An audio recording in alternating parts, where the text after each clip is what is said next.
네, 시사적중 부동산 정책으로 계속 이어지겠습니다.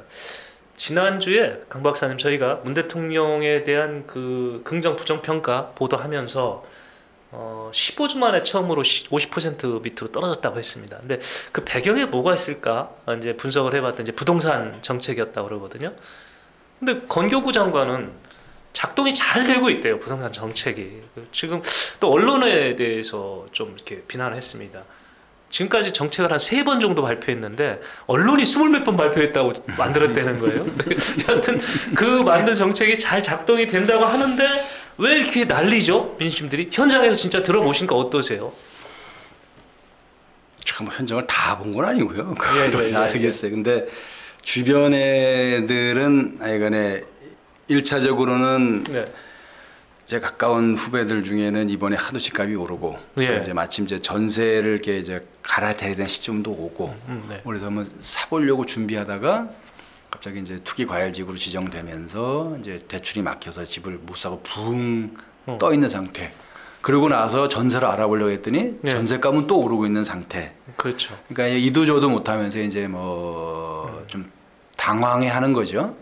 당황해하다가 이제 화가 나는 상태인 거고. 근데 이제 그 대체로 요 부동산에서 집이 없어서 집을 살려고 하는 사람 중에 대다수가 대체로 그 아이를 막 낳아서 기르기 시작하는 30대부터 이제 아이들이 학교 다니는 40대 요 사이들이 많단 말이에요. 요 사람들이 지금 저 느끼는 게 좌절감과 상대적 박탈감이에요. 그러면 이제 어찌됐건 부동산은 잡겠다라고 이 정부가 계속 반복해 왔고 그걸 믿었던 사람들도 있는데 그 사람들이 이제 그 화살이 대체로 그렇잖아. 아씨 그냥 그때 살 걸 하는 자기에 대한 자책. 예를 들어 이제 부부간에 부부싸움 나는 거예요. 그렇지. 남편 살려고 했는데 부인이 막았으면 이제 남편이 부인 원하는 거고 부인 살려고 했을 때 괜히 남편이 잘난 척하고 막았을 때 남편이 이제 하는 거고. 그걸 또 다 우리 사람들이 다 도덕군자나 성인은 아니잖아. 그렇죠. 누구도 해자잖아. 그러면 결국 그 화살이 다 정부로 가야지 어떡하겠어요. 정부가 집값 1번처럼 떨어진다고 했다. 그러니까 하지 말자 이렇게 나섰던 사람 때문에 부부싸움으로. 그러니까 뭐 욕먹을 수밖에 없어요. 뭐 노무현 대통령이 그러실 때는 거 아니에요. 정치인이 하는 거에 절반은 욕먹는 거다. 뭐 저도 그렇게 생각합니다. 근데 지난달 23일인가 이것도 저희가 코너에서 한번 다뤘던 것 같은데요. 경실련 경제정의 실천 시민연합에서 서울 아파트값 상승 실태 분석 발표 기자회견 했던 내용을 전해드렸었습니다. 그러니까 문재인 정부 집권 3년 동안 서울 아파트 중위값, 이게 중위값이 최저부터 최상까지 놓고 가운데라고 그러죠. 이 가격이 6억 6천에서 9억 2천만 원으로서 무려 52%가 올랐다. 이거를 저희도 얘기를 할 때부터 뭔가 심각할 것이다라고 했더니 결국 이제 민심으로 빵 터지는 것 같아요. 그죠? 이게 지금 뭐 수치가 전 정부에 비해서 뭐 너무 많이 상승을 하다 보니까 근데 이런 상황에서 어제 주말에 말입니다. 우리 그 청와대 비서실장이 누구던가요? 노영민 비서실장인가요? 이분이 아주 그냥 히트를 쳤잖아요. 히트 쳤어요. 아침부터 저녁날까지 그냥 다 노영민 비서실장인데 집이 2채였는데 똘똘한 한 채 남겨놓고 팔았다는 거 아닙니까? 근데 강남 거를 팔고 이분이 지역구가 어디 청주인가 봐요. 이건 어떻게 보셨어요? 뭐 사람들과 비슷하게 보는 거죠. 근데 뭐 사정이 있었겠죠.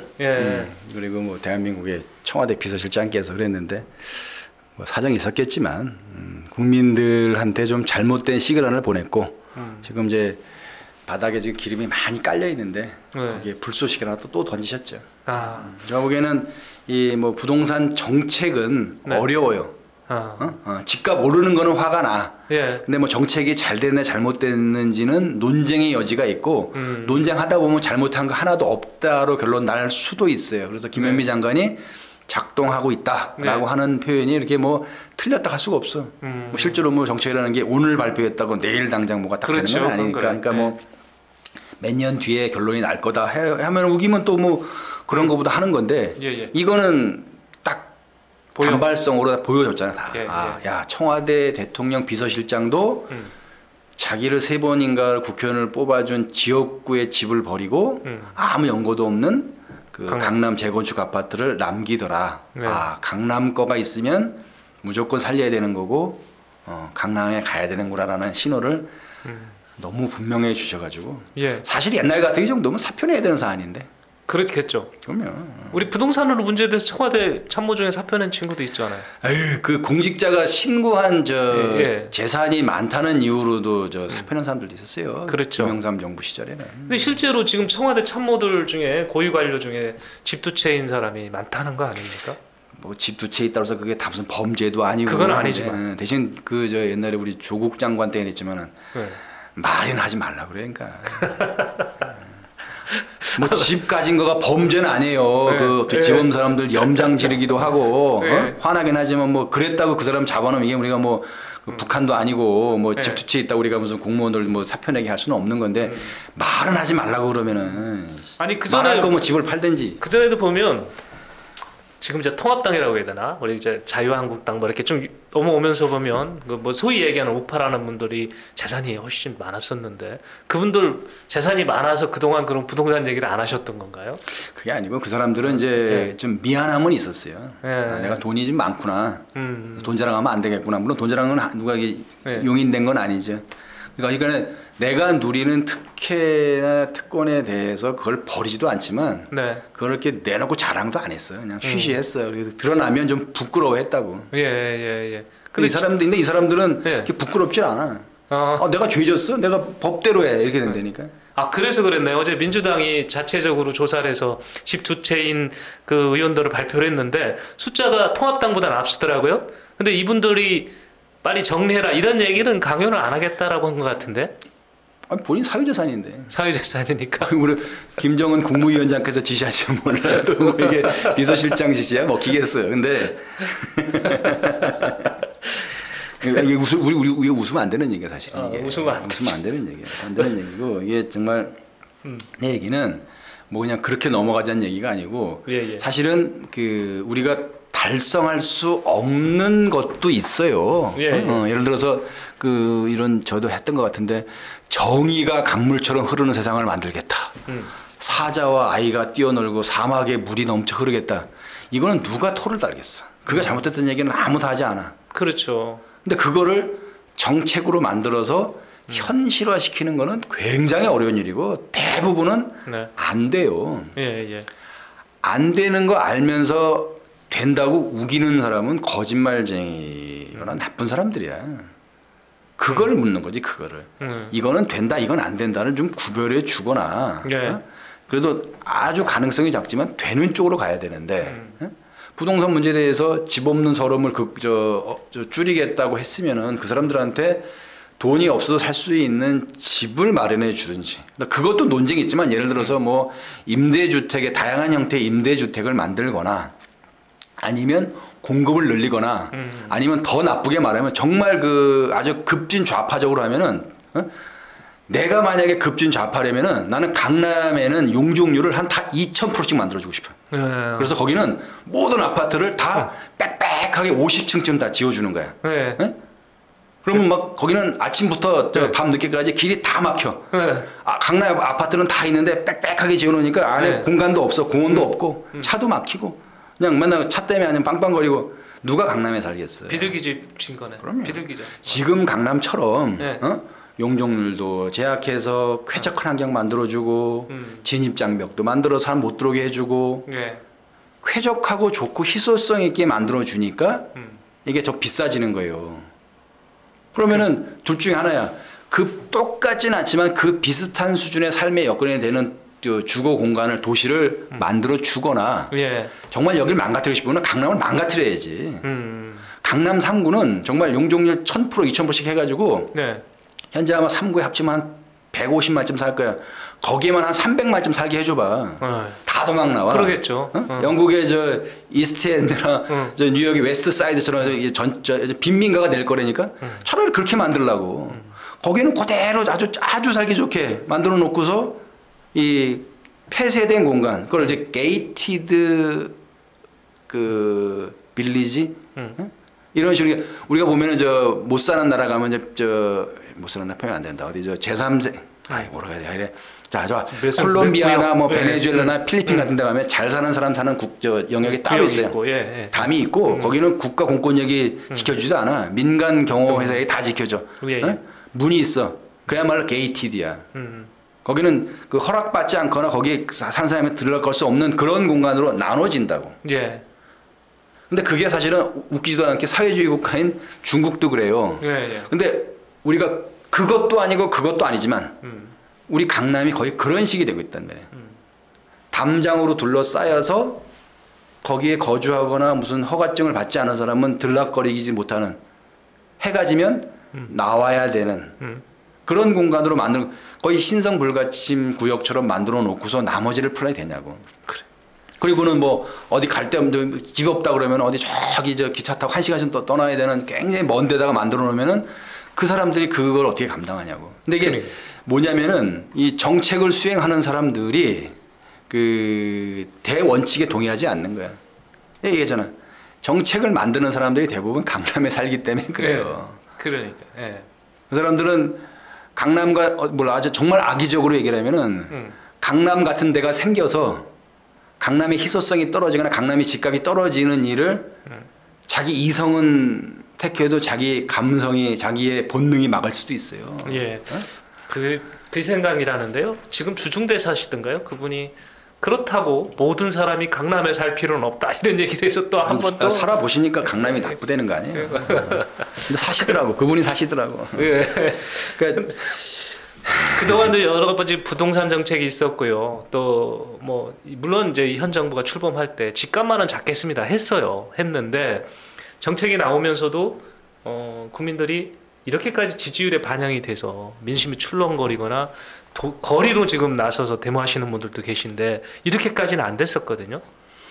근데 이게 좀 이적으로 있어서 그런데 이게 사실은 그 데자뷰예요. 아 그래요? 노무현 정부 시절이 이랬어요. 아 그랬습니까? 똑같아. 잘못하면 결론도 그렇게 똑같이 갈 수도 있어요. 그때 예. 똑같이 그랬어. 그때 이제 아까 좀 내가 좀 말을 좀 과격하게 해서 들으신 불편하시면 용서해 주시고 버블 세븐이라는 단어가 언제 나올게요? 버블 세븐? 버블? 벌써 그것도 까먹었어요. 네. 기억을 다시 대답 시켜주셔야 되니까. 버블 세븐이라는 게 그 집값이 비싼 7개 지역을 찍어서 거기만 집중적으로 관리했어요. 아. 옛날에 강남 3구만 했다고. 강남 3구. 예. 그때 막 목동도 들어가고 막 그랬던 거예요. 예. 버블 세븐이 아주 규제 지역이 됐어. 그게 노무현 정부 때 나온 부동산 정책 중 하나야. 버블 세븐에 대한 집중적인 규제 정책. 근데 뭐가 됐어요? 그 결과적으로 여기가 좋은 데구나가 찍어준 셈이야. 그러면 버블 세븐 지역으로 가야 되겠다. 다 몰려갔어.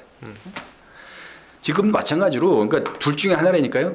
그 모든 사람이 자기 소득에 맞춰서 살 수 있는 주택을 다 만들어 주는 거는 불가능해. 예. 그걸 하겠다고 떠드는 정치인이 있으면 정말 우리가 국민의 힘으로 응징을 해야 돼. 하지만 그 어느 정도의 기본적인 삶의 여건을 좀 마련해 줘야 되는데 나는 그 엊그제 대통령이 그 법무부랜다 건교부 장관을 이제 불러다가 막 해서 지시를 하셨다 그러면서 네네. 공급 정책도 뭐 검토해라 그랬더니 아니 정부 출범한 지 3년이 지나서 이 정부에서 뭐 4번도 좋고 뭐 22번도 좋아요. 이 많은 일을 겪고 이런 시행착오를 겪으면서 이제 처음 대통령이 공급 정책에 대해서 언급했다는 게 나는 반갑다기보다는 좀 절망스러운 거예요. 그렇게 많이 얘기했어요. 예. 규제로는 안 된다. 징벌적 세금으로는 부동산을 잡을 수가 없다. 그러겠죠. 공급을 늘려야 된다. 그리고 심지어 그래서 그럴 수도 있어. 이명박 정부 시절에 공급을 늘렸더니 그때는 집값이 오르지 않았다라는 아마 그래서 안 했을 수도 있어. 근데 근데 추측이고. 근데 그렇게 많은 전문가들과 여기서 그야말로 그게 민심 아니에요. 예. 왜 그 민심 그 국민들의 소리는 안 들었냐고. 공급 확대기. 왜 이제 3년쯤 지나서 4번째든 22번째든 정책이 실패하고 나니까 이제 와서 그 얘기를 해. 절망스러워. 그러면 언제 근데 지금 그 공급을 어떤 식으로 하겠냐 이거예요. 그것도 답이 없어요. 그러니까 세금 가지고 잡겠다는 부분은 한계가 있는데 아침인가요? 통합당에서 그 발표했던데 통합당 발표입니다. 저희 발표는 아니고 대통령 아들까지 뭐 집 팔아서 한 2억 정도 벌었다는데 그렇게 벌면 세금 나와야 세금이 무섭겠습니까? 집 하나 파는 2억이 남는데 아니 월급쟁이가 평생 잡아볼 수 없는 돈을 집 팔아서 벌고 하는데 그러니까 이게 세금으로 잡겠다 이거는 좀 근본적인 문제는 있을 것 같긴 해요. 그러니까 이게 뭐 어찌됐건 이제 정책에 관한 게 이제 그거는 영원한 문제예요. 영원한 고민이에요. 그러니까 우리가 그 인간이 언제부터 사유재산을 갖기 시작했고 그 사유재산을 물려주기 위해서 자기 핏줄을 따지기 시작했고 거기서부터 가족에 대한 이제 개념이 생겼다라는 거고 거기서 그냥 별 얘기 없이 쭉 온 거는 이제 이 우파 쪽 생각인 거고 요 가족의 생성 단계부터 뭔가 약탈과 차별과 불평등이 시작됐다. 이거를 뭐서 그 가족들에 대해서 막 공격하고 가족 내에 남편과 부인의 관계, 남녀 관계 불평등의 이게 남녀 관계 불평등 기원론 아니야. 이게 막 공격하는 게 좌파들이고 극단적 페미니스트야. 엥겔스가 얘기한 거예요. 예. 이런 식으로 사유재산의 그 상속을 위해서 가족이라는 개념이 생겼고 가족을 유지하기 위해서 이 체력과 이 금력을 가진 남자가 여자들을 그런 식으로 자기 하위 개념으로 그 소유하기 시작했다. 그래서 가족이라는 것 자체가 이 불평등의 시작이다. 뭐 이런 식으로 이제 어떤 엥겔스가 시작한 거예요. 그러니까 좌파들이 기본적으로 이 남녀 관계에 대한 논의 시작이 여기서 나오거든. 네. 뭐 어떻게 보면은 뭐 그럴 수도 있어요. 그러니까 결국 우리가 사유재산이라는 결국 뭐냐? 뭐 막스 얘기가 맞냐? 무슨 우파 얘기가 맞냐? 이게 떠나가지고 사유재산은 본능에 해당한다 이거지. 본능. 우리가 본능을 법으로 규제하는 게 가능하겠냐 이거야. 우리가 본능을 법으로 통제하느냐에 면서 가장 접점이 부딪히는 게 성매매 문제. 예. 우리나라는 지금 거의 뭐 성매매에 관한 완벽한 법체계를 갖고 있는데 이 법으로 성매매가 근절돼 있거나 성매매에 관한 국민들의 인식이 다 아직은 바뀌지 않았어요. 법이 이런 거 있어요. 저는 저 옛날에 와서 본 건데 이 루터 킹 목사가 한 얘기가 있어요. 그 사람이 이제 막 굉장히 과격한 그 폭력 투쟁을 주장하는 자기 저 동지하고 얘기를 하면서 나온 건데 네. 정확한 워딩은 기억 안 나지 이런 거예요. 법으로 사람들을 착하게 살라고 규제할 수는 없습니다. 법으로 백인이 흑인을 사랑하라고 만들 수도 없습니다. 하지만 법을 만들면 우리 흑인 아이들이 교육을 받을 수 있고 우리 흑인 할머니가 병원에 갈 수 있습니다. 그래서 우리가 이 체제를 다 없는 거를 하지 못한다면 법으로 우리가 가질 수 있는 권리를 좀 갖고 가야 됩니다. 그래서 나는 이 방향으로 갑니다. 이랬던 거예요. 그래서 그때 루터 킹은 어쨌든 뭐 처음에는 폭력 투쟁을 옹호하지 않지만 비폭력 투쟁으로 갔던 거고 뭐 말콤 엑스 같은 사람은 폭력 투쟁으로 간다고 막 갔던 거잖아. 네. 뭐 그런 식인 건데 지금 사회자님이 너무 많이 갔다. 이 우리가 본능을 법으로 규제하는 데 한계가 있어요. 예. 누르면 튄다니까. 세금으로 징벌하면 그 세금을 내가 다 내겠어요? 결국 제일 쉽게 가는 게 전세값이 올라가는 거고 월세가 올라가는 거야. 그러겠죠. 그리고 더 하면은 그 사람을 지금 내보내는 거란 말이야. 그러면 결국은 강자를 치기 위해 내려진 칼이 정작 강자는 베지 못하고 그 옆에 서 있던 약자의 몸을 베는 수가 생기기 때문에 이 정책의 강압적 수단은 정말 신중해야 될 필요가 있어요. 자, 이 국민들은 생각이 그렇습니다. 이렇게 정부가 아무리 지금 부동산 정책을 펴도 40%의 국민은 그래도 집값은 오를 거다라고 가지고 있거든 생각을요. 그러면 이런 인식 변화를 위해서라도 청와대가 참모들을 중심으로 다주택자는 다 매각을 하고 그리고 민주당은 국회의원 뭐 후보자들한테 서약 받았었잖아요. 다시 정리한다고 이런 그 적극적인 행동을 취하면 국민들의 마음이라도 이게 좀 변화할 수 있지 않을까요? 난 뭐 맞아요, 맞는 말씀인데 저는 거기 더해서 하나만 더 생각하면 그러면 좋죠. 일단 뭐 사람들이 위로는 되겠지만 어디까지 위로가 되겠어? 사람들이 얘기하는 그건 아니거든. 네. 나도 좀 좋은 집에 살고 싶은 거예요. 그러니까 지금 30대들이 그 얘기하는 거 다 같진 않지만 뭐 제가 들은 얘기니까 이게 일반적인 얘기라고 제가 장담은 못합니다만 애들이 뭐냐면은 내가 이제 집을 사야 되는데 애가 좀 커. 애도 방도 좀 하나 해주고 싶은 거예요. 그렇죠. 나도 그랬던 것 같아. 애 방도 하나 해주고 싶고 좀 깨끗한 집을 우리 부인한테도 해주고 싶은 거예요. 그래서 새 집을 찾는 거예요. 새 집, 조금 최신 설비가 되어 있는 집. 근데 그런 게 너무 적은 거예요. 네. 그래서 공급인데 지금 정부가 얘기하는 거니까 저는 뭐 제가 부동산 전문가는 아닙니다만 정부가 얘기하는 지금 현재 주택 보급률이 100%가 넘는다라고 그래. 네, 보급률은 그렇다고 하더라고요. 요거를 우리가 생각해 봐야 되는 게 그 주택 보급률 100%, 110%까지는 그래. 110%쯤 가까이 되는데 그 주택의 내용을 보자 이거예요. 거기서 과연 그 예를 들어서 좀 넓게 보면은 강남이나 반포처럼 주변에 걸어가면 그 화려한 쇼핑센터도 있고 좋은 학교도 있고 병원들이 그냥 뭐 손 닿을 때 다 있고 뭐 조금 가면은 뭐 예술의 전당도 있고 이런 데 있는 집을 살고 싶은 사람이 얼마나 많겠어. 그런 사람도 있어. 또 하나 아까 얘기한 대로 뭐 거리 떨어져서 집 앞에 뭐 아무것도 없어도 집이 좀 깨끗했으면 좋겠다. 최신 설비였으면 좋겠다. 지하 주차장 있으면 집을 좋겠다. 이런 생각이 있어요. 예. 근데 사실 그 110% 중에는 시골에 지금 살지 않는 농가주택도 포함되어 있을 거고. 그러겠죠. 서울 수도권 외곽 지역에 뭐 인천이나 어디 뭐 안양이나 이런 데 외곽 지역에 가면은 한 지은이 30년쯤 된 한 4층, 3층쯤 되는 그 다세대 연립주택도 있어요. 거긴 이미 그런 그 당시로 지어진 건축 공법으로 보면은 내구 연회는 거의 턱에 찼어요. 40년, 50년 된 것도 있고. 지하실에는 물이 차. 그리고 어떤 데는 이게 낡으니까 예를 들어서 뭐 한 8세대쯤 사는 연립주택 같으면 한두 집씩은 비어 있어. 그러면 관리가 안 되니까 그 수도관이 터지거나 하수관이 뚫려. 그러면 겨울에 물이 새서 막 그 층 사이로 막 물이 새 나오거나 층 사이 콘크리트 사이에 물이 들어가서 이게 얼어 터져도 다시 그 구조를 위험하게 만들고 그런 집도 그 110%에 포함된다 이거야. 강남에 있는 지금 평당 뭐 그 1억씩 한 데는 네. 그 지금 저 잠실이나 반포에 무슨 아파트도 그 110%에 들어가지만 저기 어디 전라남도 한평이나 충청북도 진천 어디 지금 누가 살지 않는 버려진 농가 주택도 멸실되지 않으면 주택으로 포함되어 있고 어디 저 뭐 인천시 어디 남동구나 무슨 서구 어디 저 변두리에 있는 그 지하실에 물 새는 지은 지 30년 된 연립주택도 다 주택이란 말이에요. 예. 그거를 놓고 집이 충분하니까 더 지으면 안 된다. 더 지을 필요는 없지만 그 집들을 그 고쳐줘야지. 그럼 우리가 얘기할 거는 공급을 막고 있는 사람을 때려잡아서 나눠 쓰라고. 그 청와대에 있는 내 편들어 청와대 그 저 비서관 저 행정관들이 집 팔면 그 몇 채나 돼. 그거 한 60명한테 누가 가져가면은 그걸로 무슨 그런 걸 보고 언발이 오줌 누게라는 거야. 예, 그거 예. 안 해도 돼. 청와대 나는 욕하지 마세요.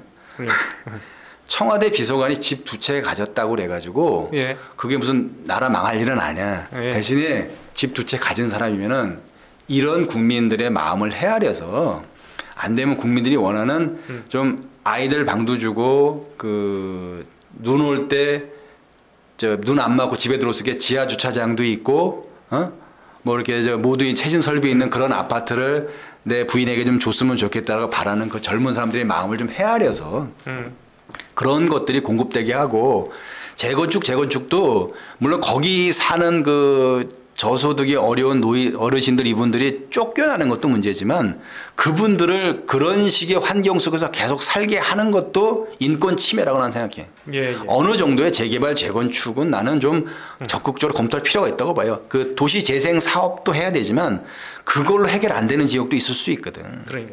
자, 우리 강 박사님이 지금 말씀하신 거 요점 이렇게 보면 강남을 용적률 좀 많이 주고.